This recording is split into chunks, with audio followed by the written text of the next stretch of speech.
useful to some of us. And I think it'd be good to pass on to Rob if that's all right, Rob, if you're ready. Hi, yeah. Well, whenever Shonda's ready to make that transition point, I can share. I'm gonna kind of branch off a little bit of what you talked about too, Mike, because the food waste that we find in the grocery stores is something that could be causing a revolution, right? Or should be. Should be. Yeah, no, you're right. Yeah, I mean, to say that we're all brought up with the fact that food is scarce, and that to me is an illusion, you know. Exactly. Scarcity is an illusion when we have such abundance available to us, yet it's being thrown away. Yeah, exactly. I think Sean put you up there as a feature, so I'm guessing it's okay. Yeah. Go ahead, Rob. I'm back. I'm sorry. Right behind over here. Thank you, Mike. Thanks, Mike. Hi, welcome. So I'm Rob Leaning. I also have an online presence called the Mad Monk # and Mad MADDMONK _ AAH. And the AAH is for the It's for the Apocalyptic Ashram Hawkshaven, where I'm creating an education center of the things that we haven't been advertised. And one of the aspects of this is about permaculture, because permaculture is our connection to how nature is working naturally and how we can implement that in our landscape and in our life as alchemists. Sometimes people see a weed and they say, "Oh my gosh, I better poison that and I better get rid of it because it's not what I want in my life," right? But a permaculturist, we see a weed as at the minimum a building resource, and for building soil or building features into our property that we can take what we don't want in one form and turn it into something that we do appreciate in another. Something that's trending recently is the current political systems, right? And the people's dependency on that through EBT cards, or it's called different things in different parts of the country, I think, but basically food, maintaining the availability of food, right? And that maintenance of availability to the food at the grocery store, so people can buy processed items and a lot of things that aren't necessarily good for us, or that our forefathers or elders would even recognize as food, are being consumed on a mass scale. And in that mass scale of consumption, we're finding that people's bodies and minds are becoming toxic. Right? They're suffering dis-ease and a lot of digestive issues because a lot of the foods that are available aren't natural. Right? At least the grocery store has a producing section, right? And that's what Mike was talking about. There's the waste that is happening from the producing section at the grocery store is kind of sickening. I've got a video I just shared in the chat a little bit ago, and if you want to look it up on YouTube, it's called "Food Fight with the Goats and Hunger is for Profit."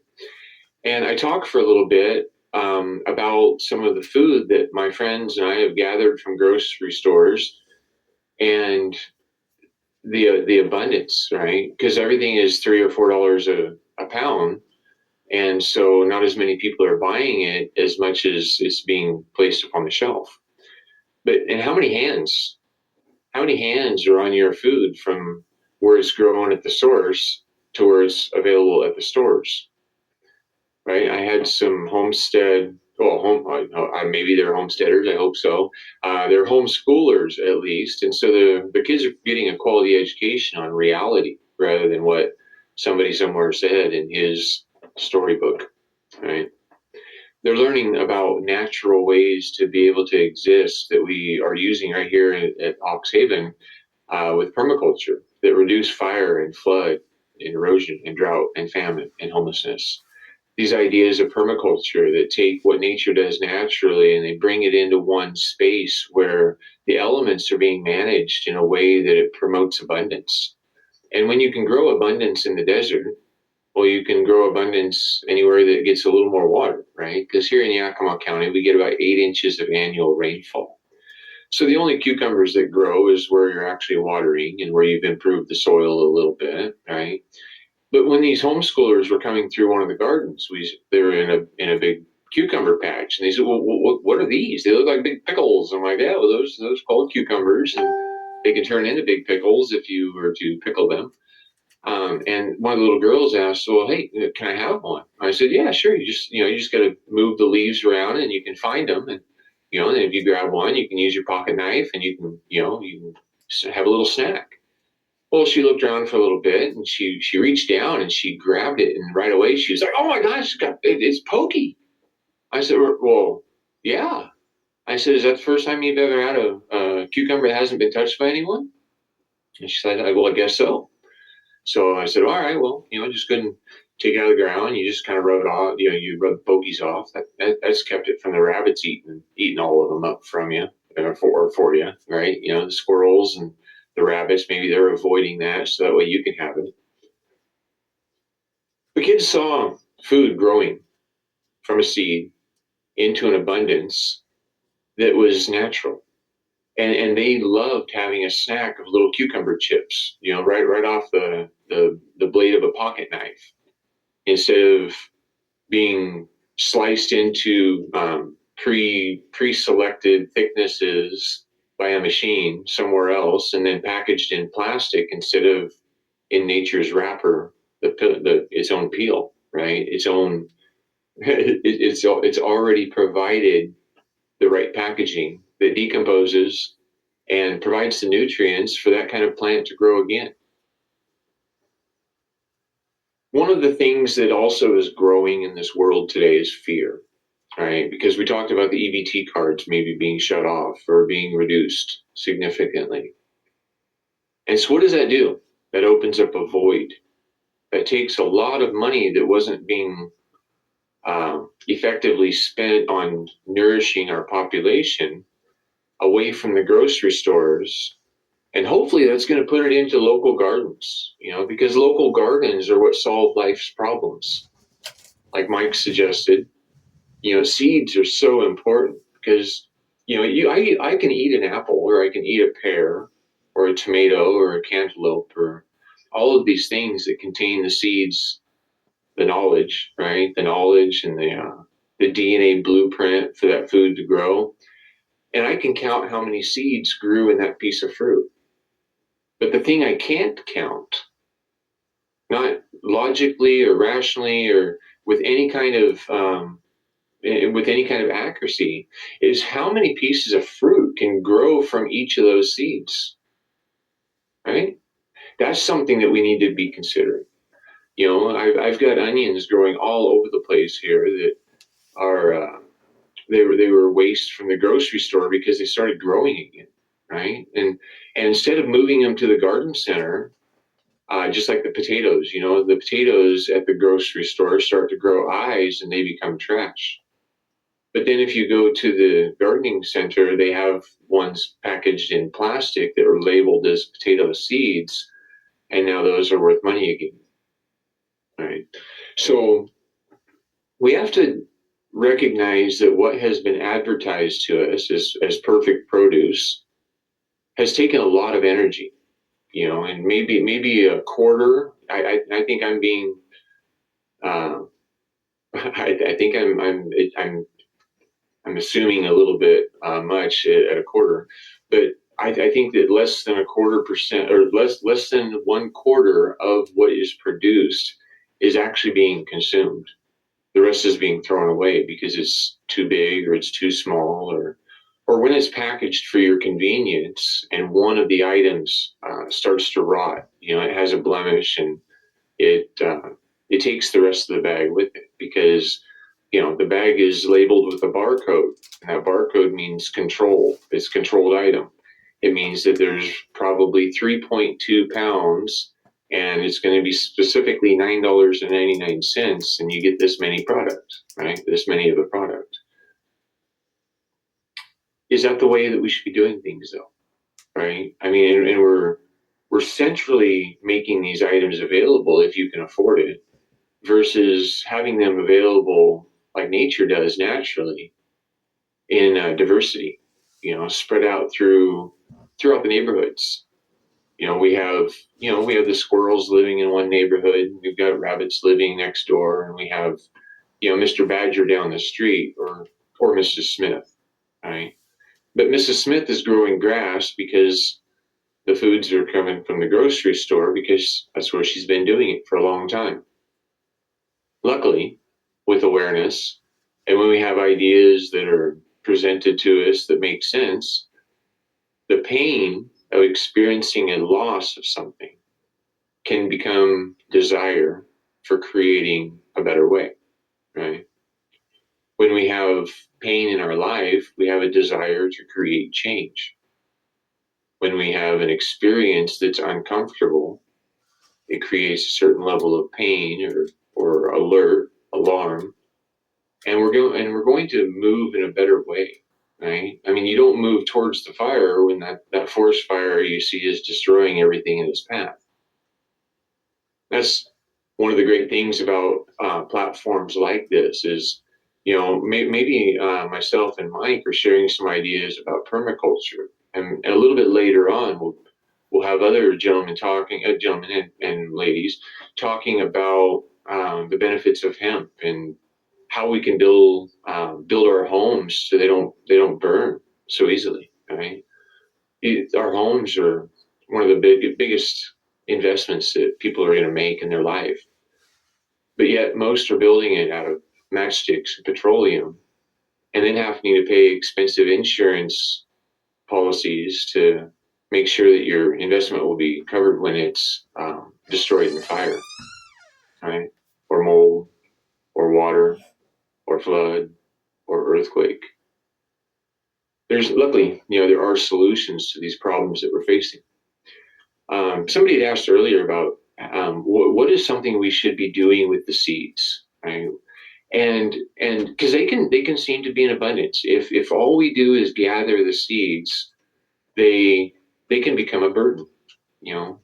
But when we recognize options available to us, and everywhere that we walk or are traveling or are regularly frequenting it is getting more water than the desert, there's an opportunity to grow food right there. Fences can become trellises, and the borders of lawns can become food forests. All right. And when this food is growing everywhere, we live in an abundance where stress and scarcity and things like that aren't so present. That can also work to reduce the drug dependency problem that we have in the world, right? So if we're producing sustainable shelter out of resources that are growing from the ground, and we can use resources from our communities like Earth Ships promote, the bottles, the tires, the hay bales, the all sorts of things that are seen as a waste product right now can be seen as a benefit towards solving problems that are existing. People are profiting off of these problems, so they don't look to solve them, right? Because then their profit would go away. But when we recognize another way, we can support that. And it's excitingly simple. My friend Jim Gale in Florida has got a fantastic platform. He's already a little more established than I am, but he's growing food forest and using aquaculture, and they're introducing homeschooling and yeah, bringing kids into the paradigm of food production. But when we recognize that there's different ways to do the things that we've been doing, it's exciting, right? Because there are so many beautiful people, be you the full people on this planet that are working towards creating positive change. It's not being seen on the media, not the lamestream media, because that's promoting fear and separation, division and control. False evidence appearing real, broadcasted over the masses on television programming. It's almost like they're trying to brainwash us into separation and ideas of stress and scarcity. And those who have been experiencing it firsthand, a lot of them are suffering, right? They're suffering on a very deep level where they don't feel safe and secure in this world that actually has so much abundance.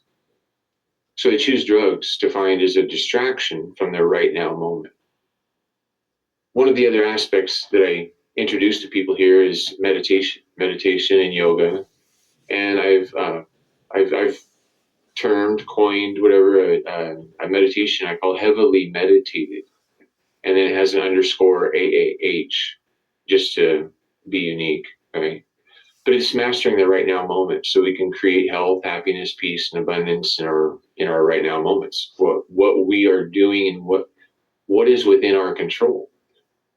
And I've realized that I can only control me, and I can only control me right now. And if I'm controlling me in the best way that I know how, I'm going to be working to solve problems that I see that exist in the world. And even if I'm not directly experiencing it, I do hold an empathy or a sympathy for those that do. And I'd like to spend my time solving these problems so that that we don't have to hunt down drug dealers. We just have to, we create an environment where nobody's buying them, right? We don't have to be at war with anyone. We just need to create a peace within ourselves. And that peace within ourselves is found when we're experiencing health and happiness and peace and abundance. And when food is growing locally everywhere for everyone, that's how we find it, right? Local gardens solve life's problems. People come together.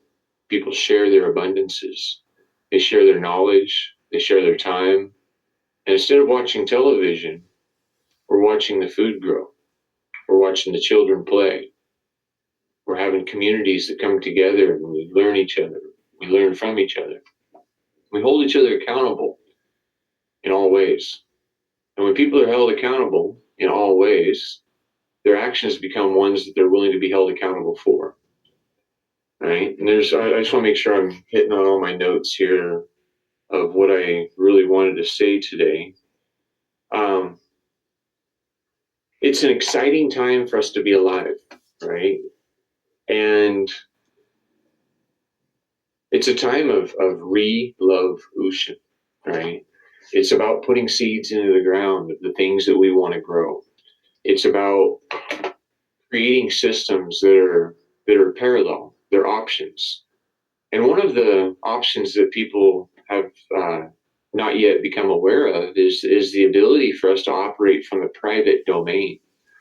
Whereas when we're operating from public domain, the government is responsible for us in all sorts of ways. You know, we acting as a citizen are wanting the government to make sure that people have the permission stickers, to make sure that every service that is offered is one that meets certain minimum standards.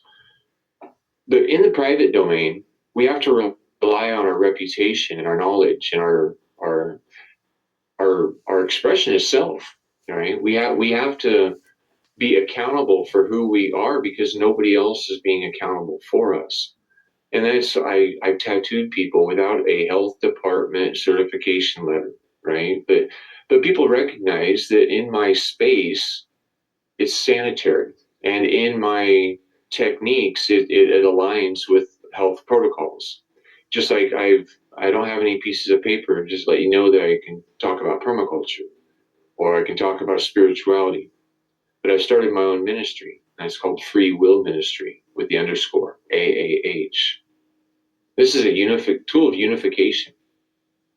I believe that everybody owns their self, right? And we shouldn't be aggressing against anyone. And in that, we shouldn't be hiring somebody else to do the aggression for us, because that would be a violation of other people's free will. If we're ever using force, fraud, and coercion, instead of just a voluntary assimilation to good ideas, because that's what we want to do, we're living in something that resembles an apocalyptic world where these things are being revealed to us. And when they're being revealed to us in the ways they are, it can be disconcerting for some time. But when we recognize that nature is naturally thriving when we just allow it to do so. It's really rewarding. It's really empowering, and it's an opportunity for us to just allow for things to flow in the way they need to go so that we can grow. And sometimes I get a little carried away with my talking, so I don't know if I'm where I'm at on my time frame here. If there's any questions, I'm open to those. And if there, and until that happens, I'll just talk a little bit about what I'm doing here at the Apocalyptic Ashram Hawks Haven to align with permaculture. So living out here in the desert on about a 10% grade on a north slope of Yakima Ridge, mainly it was just bunch grasses and some sagebrush that was growing as the warrior plants, providing some root network and a little bit of shade to the ground, but not nearly in as many places as would be beneficial. And so, wiggling my hands around while they're connected to joysticks, connected to hydraulic equipment, known as like excavators and bulldozers, I've been able to transform the landscape and do some terraforming that has installed very large aqueducts and catch basins and terraces and hugelkultur ditches that have started across the hillside and turned into mounds. And then the terraces are capable of catching and diverting the water to these mounds. So we're holding on to millions of gallons of water closer to the surface from the winter and the spring into the summer. And like this year, eating from peach trees and apricot trees, and there's more beneficial weeds that are growing around. Weeds that other people are cutting down and throwing away, but these are medicines. These are foods. These are ground cover that can drive deep roots into the ground, and they can pull the hydration up from deeper areas. And so we're recharging aquifers, and we're reducing the fire damage, by cutting in these swales and stuff. It makes fire breaks, the access roads, the mulching. It makes, pulling the weeds easier.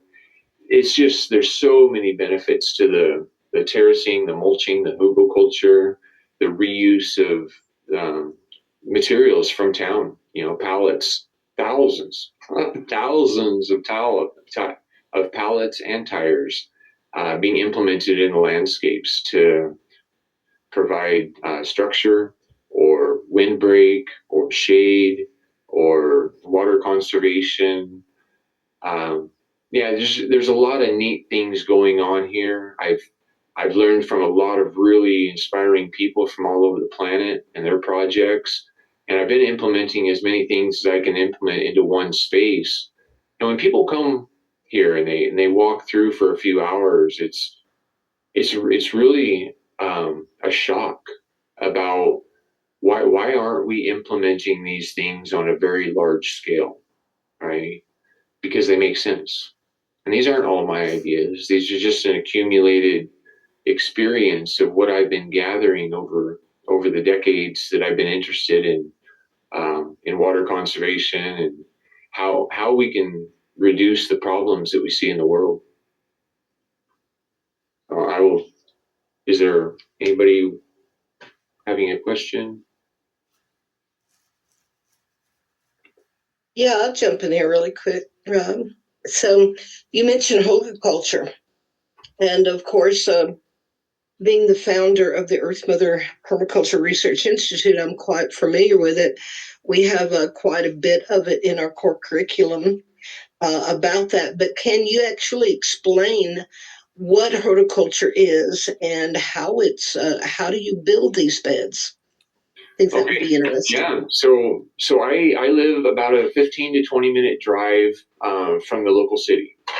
And I have the internet out here. And so I was able to put ads onto Marketplace and Craigslist and into local groups that instead of people hauling their branches, logs, leaves, debris, organic debris to the landfill, and the landfill because it keeps getting fuller. I've opened it up so where they can just deliver it here. And so with my investment and time with equipment, I've created terraces, and on the outside edge of these terraces, so the terrace is cut back. So the hillside comes down like this. The terrace is reverse cut, so that way this can become a reservoir. And then on the edge of that, there's a hugelkultur. It starts off as about a 4 to 5 foot deep trench, about 3 feet wide, and then we just fill it up with organic debris. And as we're filling it up with organic debris, we're spreading it out so it maintains a diversity. So it's layers and layers. We're able to add layers of cardboard, layers of horse manure, whatever people are needing hauled away or they need a place to put it. I've made a space to be able to accept it. And then we get to a point when it becomes a mound, and that mound is working to give privacy. It's also increasing the surface area of the property, so that way we can grow. You grow more of a variety when you have a diversity of growing conditions present, right? So some things are going to not want to be as wet in their roots, and some things are going to want to have more moisture available to them. And so with these hugelkultur beds, we're basically creating an underground water battery that is an organic envelope that is absorbing water from the wintertime when it's in abundance. And because it's topped with dirt, soil and mulch, it becomes like an inorganic or an anaerobic feature. And so, and any of the branches that were sticking out have been chopped off subgrade, below the surface.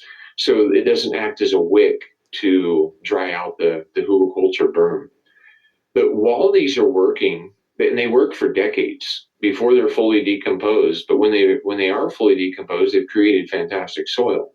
So, but when they're decomposing, they're micro-releasing nutrients into the soil. So it's not creating an overburden of, the heavy, nitrate removals, but because you've also added nitrogen boosting materials to it, in form of manure, in form of all the composted material, the heavily composted material. And when we're doing these also, I'm taking pallets and building pallet walls by creating a zigzag, so like a V, so you can just tie them together at the V point, and you're zigzagging them all the way down across the mound. And that works for a couple different ways. It creates trellis for more food to grow, giving it a vertical direction to strive for. But out here in the desert, it's also giving it some shade, and at least some partial shade, right? And a break from the wind. And so when we're taking that trash and turning it into a treasure that has many benefits, it all works together in a real nice way, and it actually looks cool, and it provides privacy as well too. Because not only do these berms come up 3 feet or more. Some of my berms are really, really large. The largest berm is probably the envelope of organic material is about 8 feet in width, 12 to 15 feet in height, and about 300 feet in length. That's probably one of the largest envelope sizes. But then we've also got about 900 to 1,000 feet of berm that's about 4 to 5 feet wide and 7 to 8 feet tall. So the community is very motivated to help when you give them a place to drop off what they would be charged a fee, and they're able to do it for free and help the environment. And my quail populations and rabbit populations and just all sorts of the squirrels, and everybody just loves this place because there's a lot of safety, a lot of security in these in the piles of brush while they're being built. And so yeah, life really happens around permaculture. And yeah, it's really neat to watch the transformation happen from basically when I moved here, it was a desert wasteland. And now really resembles more like an oasis. So one of the other things that we incorporate here too is aquaculture in various forms. So we have aquaponic systems that are self-sustaining, but we also have like just little fish ponds all over they're producing all sorts of fertilizer. And so we water the plants with the fish water, and then as the fish are requiring more water because we're stealing all of it for the plants, then we replenish that from the well. And so it's a nice symbiotic loop that is working. And in every garden, we also have what I call an ooh bucket. And the ooh buckets, they don't stink too bad until you start to touch them or play with them. But it's just a barrel and resembles maybe a trash can. And instead of hauling away weeds and putting all of the weeds into the hugelkultur features, we also are creating compost tea at each of the gardens in little roving barrels of ooh that they get dumped out after they've been in a spot for a little while, and then they get moved to the next spot that needs to be inoculated with all sorts of extra opportunities of life, right? I mean, and that comes through in abundance, just having it available, right? You go to the hardware store or the nursery center, and you buy fertilizer, you buy nutrients, and they're pretty expensive, and they came from somebody somewhere else. And and at least when we're doing things locally, we are benefiting from it directly. I'm using the grocery store waste and a huge composting program. That program is another anaerobic, just because that's what I have the time for. But I dig big holes along access routes, and I pile boxes and boxes of food in these holes, and whatever else shows up, right? Anything else that can be turned into soil is. And then as I come back to that spot a year later, it's not boxes and boxes of food. It's broken down soil. And there's little pieces of plastic from the wrapping, the packaging that I pull out, and all those pieces of plastic, they get stuffed into little sacks, and those sacks become archery targets. So we're not really creating any waste. We're taking the waste from society and recognizing how we can use it in all sorts of ways to create an abundance. And I really feel that I'm richer than Elon. Elon may have Elon may have more money, more dollars, more Teslas, but I own my time, and I'm connected to nature and my calmness and my peace. And I have an abundance of what I want in my life, and I'm happy. And now I'm being given opportunities to share with others, and I'm helping people escape their connection to their distractions. I'm helping people escape the grasp of fentanyl and methamphetamines and these things that people are using daily to remove themselves from this reality. It's working, right?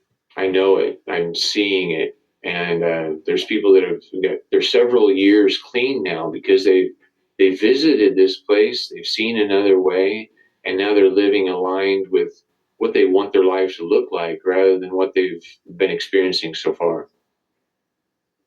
Hey, Rob, I'm going to pull up a couple pictures really quick I want to share that has to do with what you're talking about. So, we did the exact same thing that Rob was talking about. And I basically opened up the little local phone book, went to landscapers, called every one of them. There was about 8 local guys that, cut grass for the churches and all that. And I said, bring me your leaves. And if you look, you can see over here on the left. So there is trash bags full of leaves. And we would, we let them set because leaf mold is one of the biggest nitrogen setters you can get your hands on. And if you leave them in the bags for a while, but you need to really process it and get rid of the bags before they get to the point of disintegration to where you're ending up with bioplastic all over your land. You need to be able to break them open, and the leaves will have already started their mold process within the bag. And then that adds, so this is nothing but piles of leaves. Right. And then the landscapers also, and then look up tree trimmers. So all of these are drop offs from the local tree trimmers. I think I had 4. So there's just a bunch of, that's nothing but tree trimmer, they pull in, and the landfills charge to drop this stuff off because they're businesses. They Right. have to pay, by the way. So this is helping our local small businesses as well as, and then what Rob was talking about, all you do is build a ditch and start putting all of this, and you want to rotate with, your carbons. You want the dry stuff, and then you want to bring in fresh compost. You want to bring in the green stuff to help with the nitrogen. And then there's an outer view of that, and then that's just so this But was some of our stuff. yeah, so sometimes those bags of leaves, when you have let them sit for a while, they will the seeds that are within it will start sprouting, and so Right, then right. if you've got seeds sprouting from the waste, you can turn that into a nursery pretty quick, Exactly. And right? then this, if you guys can see, this is what I'm talking about. This is an actual photo shoot of the process itself. If I can get zoomed in here. So over here, top left, that's just the raw ground. Here's a ditch going in, and we came in with the lumber on the bottom, and then here's the green material cuttings from the trimming of the pine trees, and there's fruit, fruit from the garden, because that is great, because that actually puts the seed right under the soil. If you think about it, by the time this starts to compost, this will end up being seed for the next season. And then let me see if I can I don't know if I can get this to scroll down or not. The other thing is connecting with restaurants and having them separate their Exactly. food and paper waste from their plastic.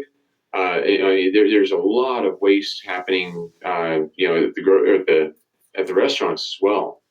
So these are Can all you guys really quick grab a screenshot before I take this back down so we can get back to Rob?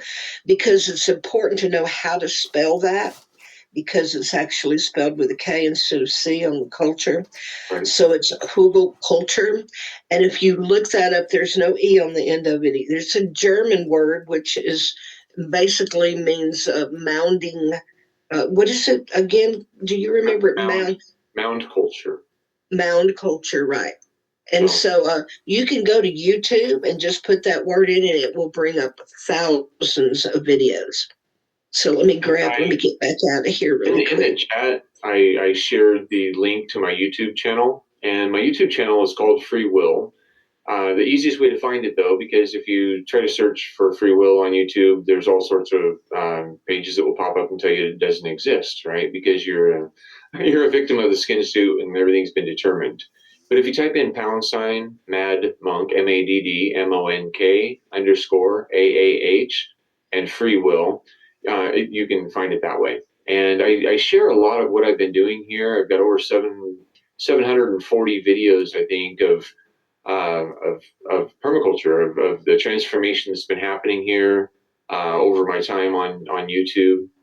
And yeah, these are really great ideas. I mean, YouTube University has shared with me people's work from all over the globe, right? And like Andrew Millison, he's a permaculture instructor, professor down at I think University of Oregon. The beavers, right? Ironically enough, the preservation of Right. water. the preservation of water, and he's a permaculture instructor there. But yeah, I mean, in India, a lot of these nations, they are implementing these principles because it makes sense, and they are in a place of struggle where their people don't have sufficient food, or they don't have sufficient income, and they're having to travel to other countries to work in, in China or Saudi Arabia to be able to bring back money for their families. But with permaculture, they're able to get extra crops every year because they're doing things a little bit differently. And they don't have the infrastructure that we have here in America, but they have people willing to create change. And so with pickaxes and shovels and buckets, they've created dams and aquifers, and they're recharging their aquifers, and they're managing the water that they do get in a way that is producing abundance locally. And that's exciting, because with the infrastructure that we have and the tools that we have available here in America, the transformations can happen very quickly. However, we have to be careful that we don't create change too quickly with this, because if we create a landscape that can hold on to all the water that falls on it, we're going to create problems with mud and erosion if we don't have root networks that have integrated into the landscape to create a solid sponge. So that is something that we have to be concerned about. Is we need to implement it very strategically before it's a full implementation of a permaculture model, because it can look like permaculture on the surface, but if we don't have the roots tying it all together as a great foundation to build on, it can be disruptive to us, no matter how hard we try. And I think that's what we've experienced in the past, is building something too fast, or with not enough foresight. We might refer to the story of the Tower of Babel. Right? We can have a lot of good ideas, but if we don't build it on a solid foundation, a solid understanding of the way nature works naturally, and nature doesn't do too much except in like tornadoes or large events, but most everything is gradual change and implementation on a scale that is sustainable. It doesn't have to be shocking. It needs to just be, it needs to be regularly interwoven into what's already existing in a way that it's a seamless transition. So, Yeah, yeah, exactly. but yeah, and the local resources like that with the leaves, um, that's fantastic. Every time I go to town, I drive a big truck. It's an F-250 with an 8-foot bed, and it's got racks on it. And people say, "Oh my God, aren't you concerned about the carbon footprint?" I said, "Well, if I was buying a new electric vehicle every 4 years versus buying this one truck back in 1993, yeah, maybe." But I said, this truck hauls the waste from community and brings it out and creates abundance. And the truck's only being used a couple of times a week because I'm living and building my world naturally, locally, the way nature works. And so, when we do use these things, consuming fossil fuels in a way that's efficient, then they can be of a benefit, because we're not having to worry about the recyclability of the lithium ion battery, and we're not having to worry about a failing infrastructure shutting down, or the fires happening because of new technology that's being implemented beyond the testing to be sure it's safe for everyone, including the people mining the resources for it. Exactly. Right. Mike, did you have any final comments? I've got a couple of videos I'm going to play. We're kind of waiting on Brandon. He was going to come in and do an open space about industrial hemp, but I think his grandmother's not. She's not feeling well, and he's having to deal with family stuff today as well. So he waiting to hear from him if he's going to pop in or not. But I've got some videos. Mike, did you have any before we move over to videos? or Carla or Thomas, did you have anything you wanted to add? I just want to say thank you. Beautiful information, and both of you guys helpful, simple things. You put it in such a beautiful way that I was easily received. Thank you for your wisdom and I time. echo that. Thank I you. Sis. echo Carla's statement. I agree with her 100. Thank you guys. Thank you for Thanks, participating. Thomas. Yeah, I did, Sean, I did take a screenshot of that. Of your Hulu culture. Yeah, I saw that. Thank you. Yeah. It